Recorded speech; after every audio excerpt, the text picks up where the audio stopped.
Oy, baraka topkurlar, korobkadan ochmabsandir. Mana buni tez aniq. Davir aka, nimaga bez karkas divanlarga yopishib oldingiz? Hammaga o'xshab trend orqasidan yugurasizmi? Hammaga o'xshab.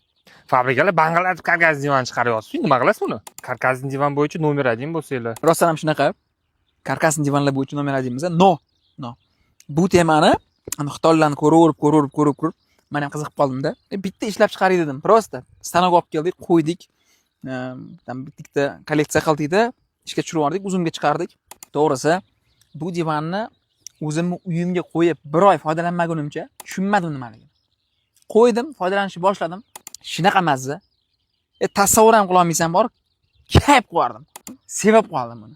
Biroz sevib qoldim, seriyozmi.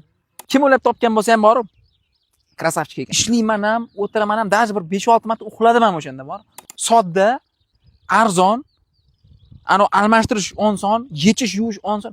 O'zimga bitta olishim kerak ekanda, bo'lmasa jamaqta bordingiz. Mana. Qo'y, mashinasiga sovg'a qilaman. Bo'ldi, gap yo'q.